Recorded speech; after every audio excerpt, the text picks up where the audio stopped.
Hello hello hello.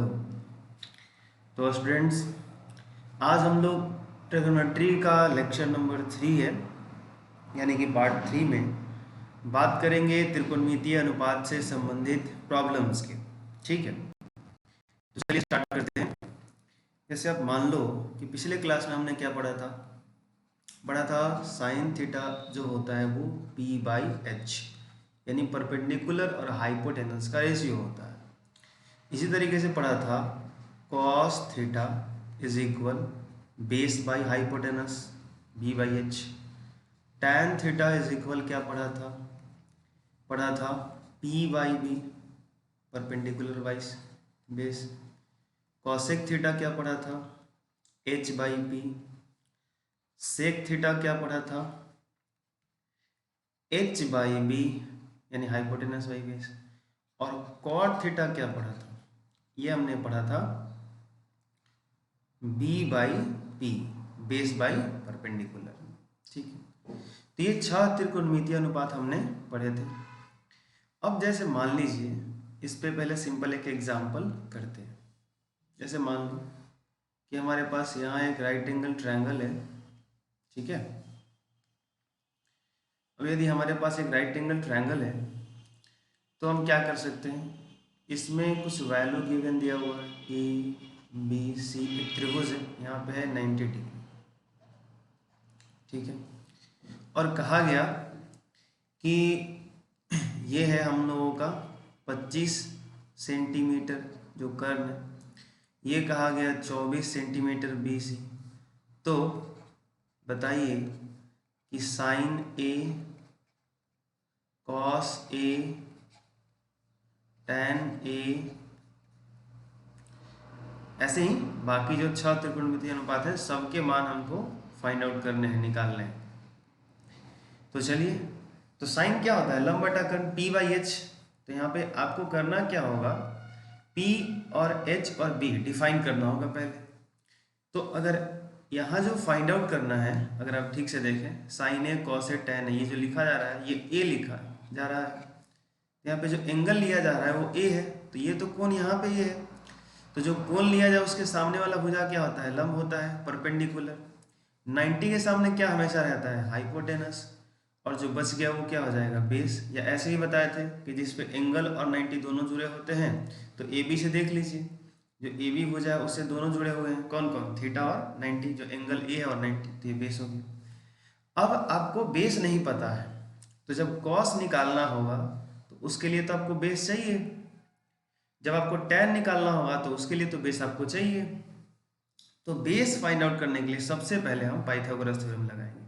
तो मैंने बोला था कि बेस स्क्वायर निकालने के लिए फटाक से लिखिए बी स्क्वायर बराबर H square minus P square, यानी कर्ण का जो स्क्वायर है उसमें से आप घटा लीजिए लंब का स्क्वायर। तो करो, 25 का स्क्वायर कितना हो जाएगा 625, और 24 का स्क्वायर कितना हो जाएगा 576। तो घटाएंगे तो कितना आएगा, शायद 49 आ जाना चाहिए। 15 में से 6 गया 9, और 1 11 में से 7 गया, यहाँ पे 9 लिखना चाहिए था।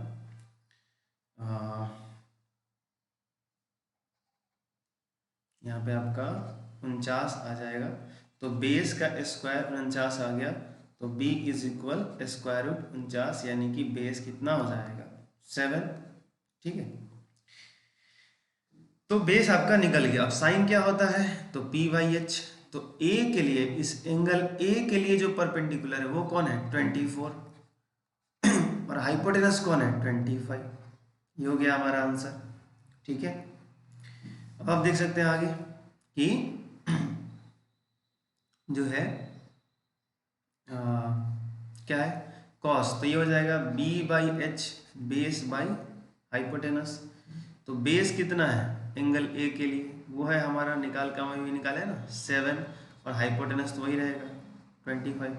और टैन क्या होता है p बाई बी, ये हो जाएगा कितना, परपेंडिकुलर है 24, और बेस हमने कितना निकाला 7। तो साइन ए निकल गया, कॉस ए निकल गया, टैन ए निकल गया। तो इस तरीके से अगर किसी राइट एंगल ट्रायंगल में समकोण त्रिभुज में 2 भुजा दिया हो, तो सबसे पहले तीसरी भुजा ज्ञात करेंगे, और फिर उसके बाद जो त्रिकोणमितीय अनुपात कहेगा उसको हम आराम से ज्ञात कर लेंगे। आई बात समझ? ठीक है, तो यहाँ पे मैं आपको एक क्वेश्चन एकदम इसी टाइप का यहाँ पे दे देता हूँ, आप ट्राई करना, बनाने की आप कोशिश करोगे।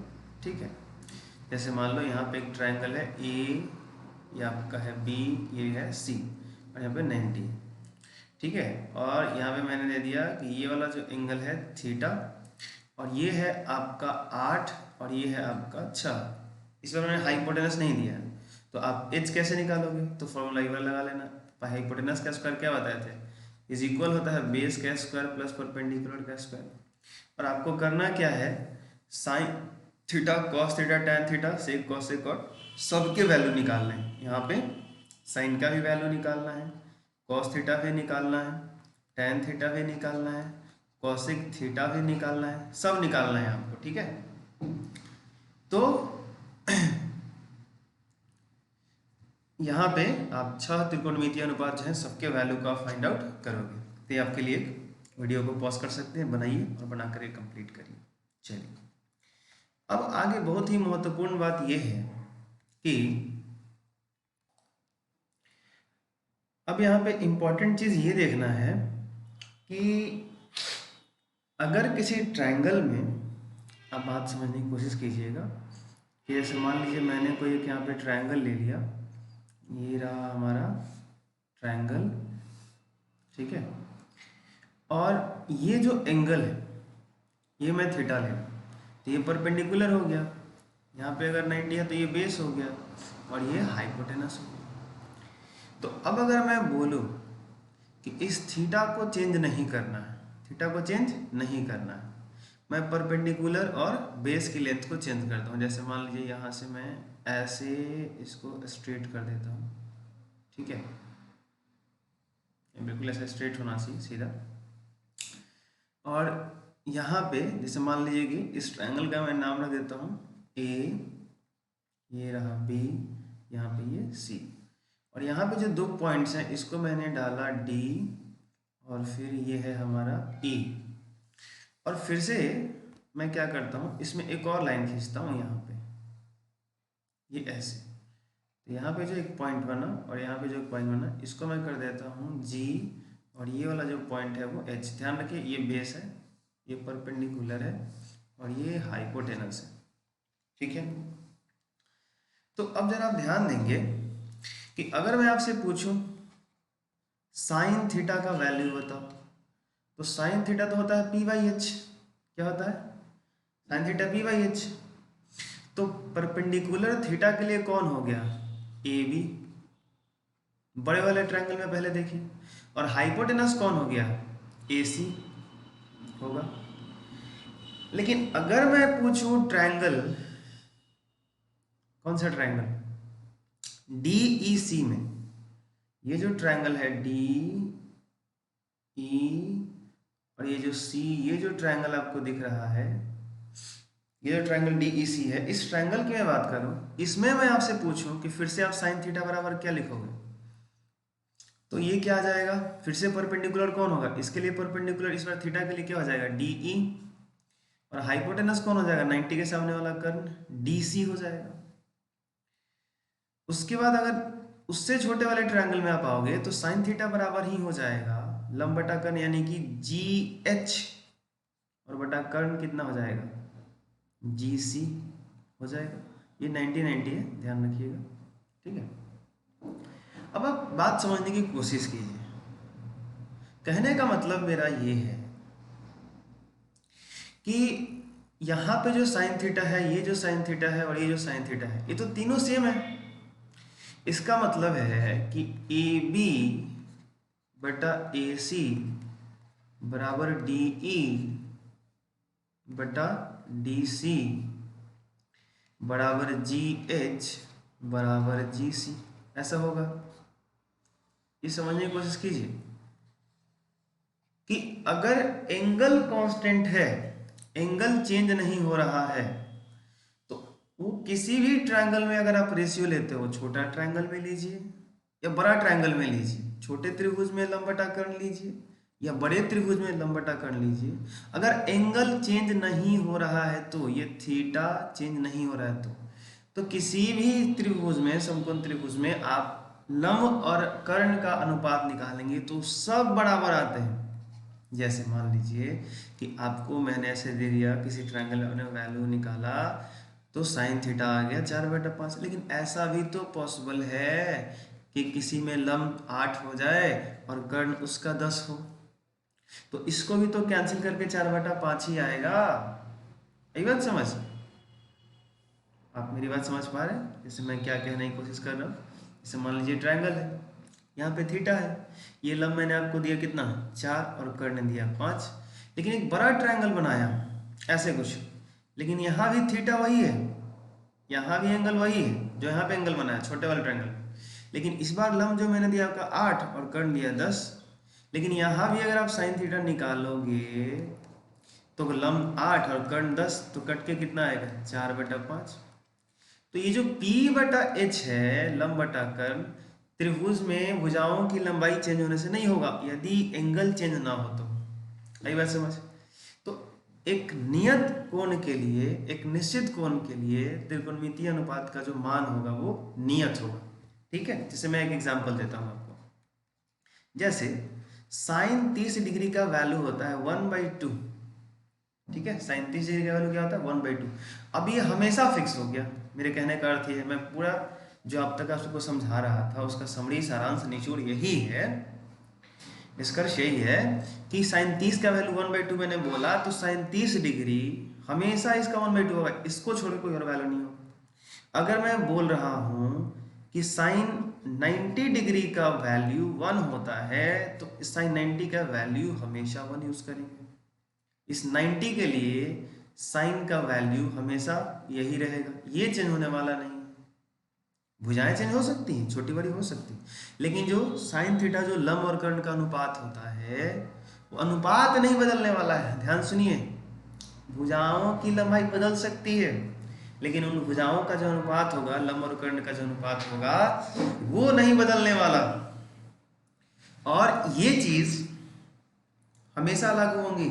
ये सिर्फ साइन के लिए ही मैं नहीं समझा रहा हूं। अगर मैंने आपको बोला कि tan 45 डिग्री का मान 1 होता है, तो ये tan 45 हमेशा 1 होगा, ये कभी चेंज नहीं होगा।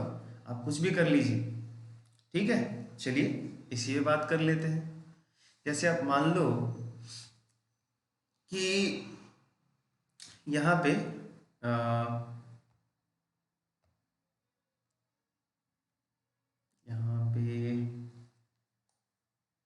हम लोग क्या करते हैं कि एक ऐसा ट्रायंगल लेते हैं, एक समकोण त्रिभुज लेते हैं, ठीक है,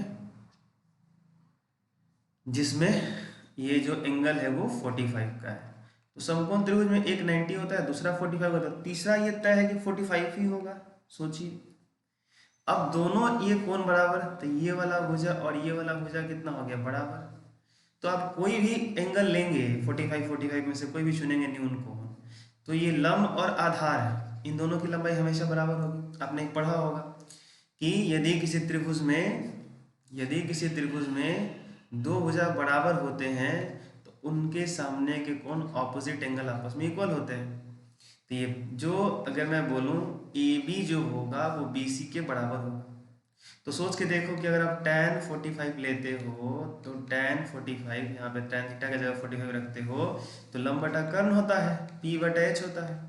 तो P भी उतना ही है और H भी तो उतना ही है, तो दोनों बराबर है, तो P रख दो, कैंसिल हो जाएंगे और कितना आ जाएगा 1। तो आप ट्रायंगल अब छोटा बनाइए या ट्रायंगल आप बड़ा बनाइए या इससे आप और बड़ा ट्रायंगल बनाइए। यदि ये एंगल 45 का है, यदि एंगल 45 का है, यदि ये एंगल 45 का है, तो tan 45 हमेशा परपेंडिकुलर और बेस का रेशियो होता है, P/V।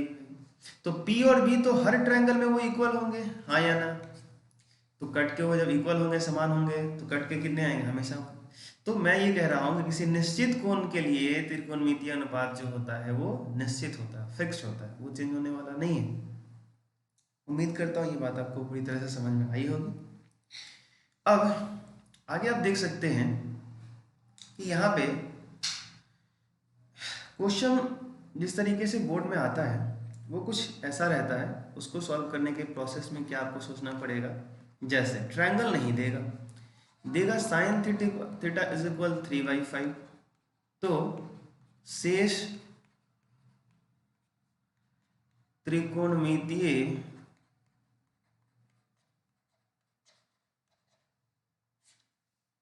अनुपात ज्ञात करें। क्या बोला गया, ये बोला गया कि ये जो आपका अगर साइन थीटा इज इक्वल 3/5 दिया हुआ है तो शेष त्रिकोणमितीय अनुपात आप ज्ञात करिए। मतलब ये आपसे कहा जा रहा है कि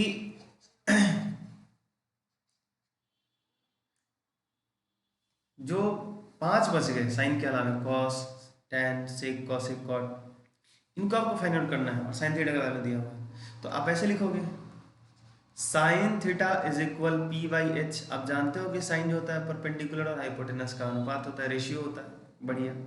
तो इसी का ना वैल्यू दिया है 3/5, ठीक है। तो आप लिखोगे कि माना, कैसे बनाओगे, माना कि p बराबर, यानी परपेंडिकुलर को क्या मान लोगे 3 के और h मान लोगे 5 के, ठीक है। परपेंडिकुलर मान लोगे और h मान लोगे। दोनों में मैंने k से क्यों मल्टीप्लाई किया, अरे भाई अभी तो बताया कि साइन थीटा दो भुजाओं का अनुपात है, तो 3/5 है, तो कोई जरूरी थोड़ी ना है कि परपेंडिकुलर 3 ही होगा और हाइपोटेनस 5 ही होगा। सोचो सोचो, बार बार इस चीज को सुनो कि यदि किसी समकोण त्रिभुज में भुजा की लंबाई लंब 6 होता और कर्ण 10 होता, तब भी तो वो कट के 3/5 ही आ गया होता। तो ये तो साइन थीटा का जो वैल्यू 3/5 दिया हुआ है, ये तो एक रेशियो है ना लंब और कर्ण का, ये तो अनुपात है। तो ऊपर वाले नंबर में से और नीचे वाले नंबर में से कुछ तो कैंसिल हुआ होगा, नहीं हुआ होगा ये भी सोच सकते हैं, लेकिन कहने का अर्थ है अगर कुछ कैंसिल हुआ तो इस बात को अभी संभाल के ले चलिए, मैं आगे चल के बताऊंगा कि इसकी आवश्यकता कहाँ पड़ती है और क्यों पड़ती है, ठीक है। कई सारे बच्चे छोड़ देते हैं, ठीक है, सिंपल क्वेश्चन में नहीं भी यूज करोगे तो आंसर आ जाता है, सीधे लिख देते हैं कि p बराबर 3, h बराबर के, और क्वेश्चन को सॉल्व कर लेते हैं, ठीक है। तो कोई नहीं, आप देख लीजिए यहाँ पे कि आपको करना क्या है, k से मल्टीप्लाई करना ही करना है, ठीक है, छोड़ना नहीं है। तो ये k से आप मल्टीप्लाई कर लो। अब आप क्या करोगे, आपको p पता है, h पता है, तो आप पहले बेस निकालोगे। तो बेस कैसे निकालोगे, तो पाइथागोरस प्रमेय हमारे पास है, तो b² is equal h² minus p², पढ़ा था हमने। तो हाइपोटेनस कितना है 5k, तो 5k का स्क्वायर कितना आएगा 25k² माइनस परपेंडिकुलर कितना है 3, तो 3k का स्क्वायर करोगे तो 9k², घटा लो कितना आ जाएगा 16k², यानी आ जाएगा बेस इज इक्वल √16k², 16 का वर्गमूल k² का किया जाएगा, तो 4 क्या आ गया। अब आप आराम से निकाल लो, कैसे, तो कह रहा है cos थीटा बताओ, तो cos थीटा क्या होता है b/h, तो बेस कितना है 4k और हाइपोटेनस कितना है 5k, k से k कैंसिल हो गया, आ गया 4/5। tan थीटा निकाल लो, तो ये क्या होता है p/b, तो परपेंडिकुलर कितना है बताओ 3 के माना था ना हमने, और बेस कितना है 4k, ये कैसे के कैंसिल हो गया, कितना आ गया 3/4, ये इस तरीके से। तो आप देख सकते हैं कि इस तरीके से साइन हो गया, कॉस हो गया, टैन हो गया, कॉसेक हो गया, कॉट हो गया, ठीक है। तो आप आराम से फाइंड आउट कर सकते हैं, ठीक है। तो इस बात का आप ध्यान रखें और इसी तरीके से और बहुत सारे क्वेश्चन का अभ्यास करें, प्रैक्टिस करें। मैं और भी प्रॉब्लम आपको दे देता हूँ, ठीक है। जैसे मान लो सिंपल आपको मैं क्वेश्चन दे दूँ कि tan थीटा इज इक्वल √2, तो शेष त्रिकोणमितीय अनुपात इसको मैं शॉर्टकट में T.R लिख देता हूँ, ट्रिग्नोमेट्रिक रेशियो, जो sine cos tan cosec sec cot होता है ना, अच्छा उसको DR बोल सकते हैं, अनुपात ज्ञात करें, ठीक है। तो tan थीटा इज इक्वल √2 दिया है, तो tan थीटा इज इक्वल आप जानते हो P by B, perpendicular by base, और ये दिया है √2, तो बटा में कुछ नहीं है तो 1 लगा लेना। तो क्या मान लोगे, परपेंडिकुलर √2 और इसमें k से मल्टीप्लाई कर लेना, और बेस कितना 1 है और इसमें k से मल्टीप्लाई कर लेना। फिर पाइथागोरस थ्योरम लगाओ और क्या निकालो, इस बार तो p और b पता है तो h निकालना पड़ेगा। तो h कैसे निकालोगे, ये तो फॉर्मूला है हमारे पास, पाइथागोरस पर में बैठा होगा। तो परपेंडिकुलर p कितना है √2 का स्क्वायर कितना आ जाएगा 2k² प्लस ये कितना हो जाएगा 1k², जोड़ो 3k² हो जाएगा। तो हाइपोटेनस का जो स्क्वायर है रूट में आ जाएगा, तो 3k², तो k² का k निकल गया, 3 रूट में रह गया, उसका तो वर्गमूल नहीं निकलेगा।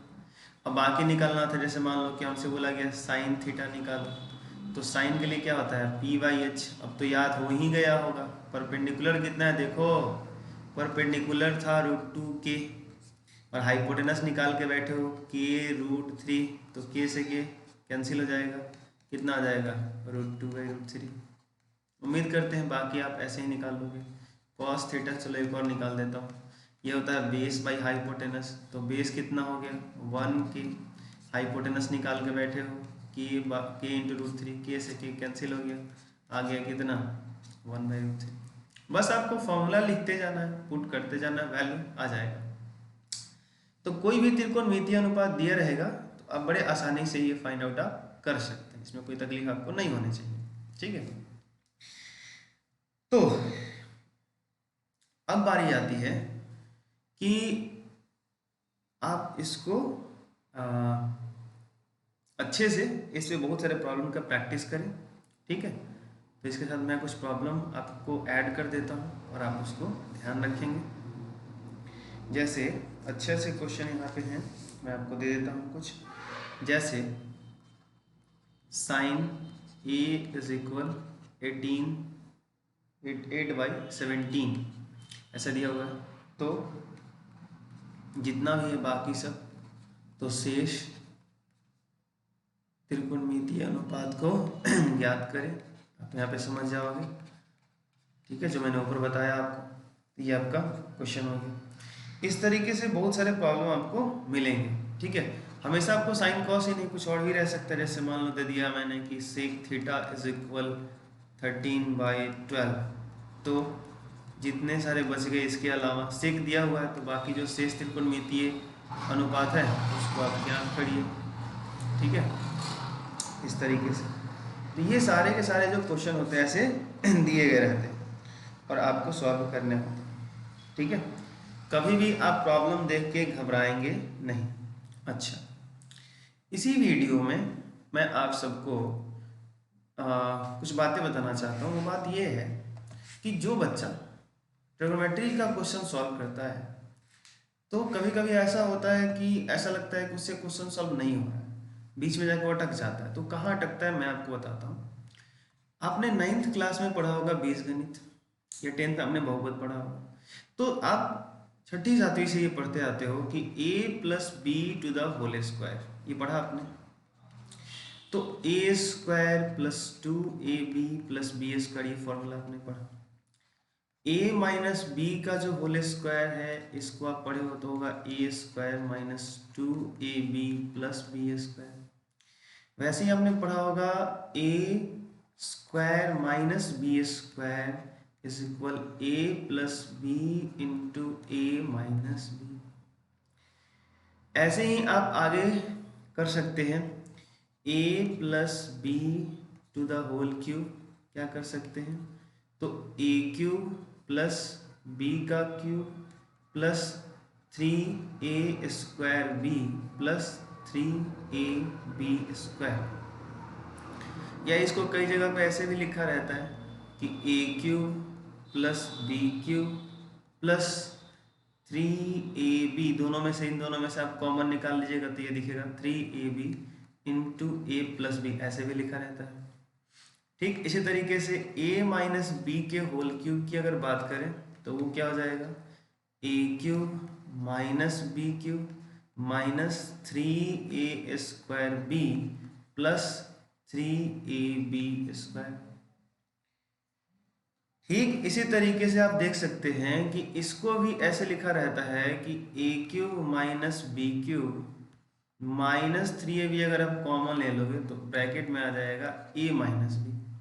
ठीक है, तो ये सब जो फॉर्मूला है आपको ट्रिगो के क्वेश्चन को सॉल्व करने में बड़े हेल्प करेंगे। और भी एक दो हैं, लिख लीजिए। a³ plus b³। अब a³ प्लस b³ का मतलब यहाँ पे a plus B into a² minus ab plus b²। और एक होता है a³ माइनस b³, उसका जो फॉर्मूला होगा वो क्या हो जाएगा, इसका जस्ट विपरीत होने लगेगा, a minus B into a² plus ab plus b², कुछ ऐसा हो जाता है। ठीक है, यहाँ पे अगर देख लीजिए तो अलजेब्रा का एक पहला, ये दूसरा, फिर ये तीसरा, 4, ये 5, ये हमारे पास छठा और ये 7वां फॉर्मूला हो गया। ठीक है, एक मैं और लिख देता हूँ, ये वाला क्या है तो बहुत सारा, a plus B plus C to the whole square, a² plus b² plus c² plus 2ab plus 2bc plus 2ca। आप सीधा लिख लेना, जगह नहीं था तो मैंने ऐसा कर दिया। ठीक है, तो एक चीज आप ध्यान रखेंगे कि ये सभी जो फॉर्मूलाज आपको दिए गए हैं, इन्हें आप अगर अच्छे तरीके से याद कर लेते हैं, 10-20 बार प्रैक्टिस कर लेते हैं कॉपी पे लिख करके, तब जा करके आप ट्रिगो की प्रॉब्लम को बहुत ठीक ढंग से सॉल्व कर पाएंगे और अधिक से अधिक प्रश्नों को बना पाएंगे। तो होता क्या है कि ये बीजगणित में हम पढ़े होते हैं, तो ये फॉर्मूला हम छोड़ देते हैं, भूल जाते हैं, याद नहीं करते हैं, और फिर लगता है कि नहीं मेरा तो त्रिकोणमिति ही ठीक नहीं है। बात ये नहीं है कि आपकी त्रिकोणमिति ठीक नहीं, बात ये नहीं है कि आपको गुणा नहीं आता है, बात ये है कि आपने कभी 20 तक सही से टेबल याद नहीं किया, पढ़ा नहीं याद किया। तो कमजोरी कहीं और है और ढूंढ कहीं और है, बीमारी कुछ और है, इलाज कुछ और कर रहे हैं। तो ध्यान रखिएगा कि आप एक चैप्टर को पढ़ रहे हैं तो बहुत सारे चीज़ों को यूज़ करता है, उपयोग करता है, तो छोटे छोटे जो कंटेंट्स हैं वो ठीक होने चाहिए, तब जाके पूरा चैप्टर क्लियर कंप्लीट होता है। तो ये जो फॉर्मूला है, जितना भी चाहिए था बेसिक में, फंडामेंटल में, वो मैंने यहाँ पे लिख दिए हैं। प्लीज़ आप इनको कॉपी पे 10-20 बार जरूर लिखिए, कहीं लिख करके आप दीवार पे चिपका लीजिए, मेरी बातों को मानिए और आप उन्हें अच्छे ढंग से याद कर लीजिए, प्रैक्टिस करिए। और हाँ, एक बात और, वो ये कि बहुत सारे बच्चे क्या करते हैं कि वो लेफ्ट टू राइट तो याद करते हैं, लेकिन राइट टू लेफ्ट याद नहीं करते, ये बड़ी गड़बड़ करते हैं। और ऐसे बच्चों का प्रॉब्लम सॉल्व जल्दी नहीं होता। a प्लस बी का होल स्क्वायर बराबर a² plus 2a plus b², लेकिन अगर उनसे ये पूछ दिया जाए तो उन्हें लगेगा कि अरे कोई नया फॉर्मूला हो गया, a² plus 2a plus b² बराबर, तो आप बोलोगे a प्लस बी का होल स्क्वायर। तो याद रखिएगा, ये आपको दिख रहे हैं 7, लेकिन आप इसको 14 भी बना सकते हैं। मतलब मैं ये कहने की कोशिश कर रहा हूँ कि अगर एक नंबर को ऐसे भी याद किया जा सकता है कि a² plus 2ab plus b², ये होता है a प्लस बी का होल स्क्वायर। ठीक है, इस बात का आप ख्याल रखिएगा। तो इस वीडियो में इतना ही, इस लेक्चर में आप सभी का बेहद शुक्रिया। मिलते हैं अगले क्लास में। जय हिंद।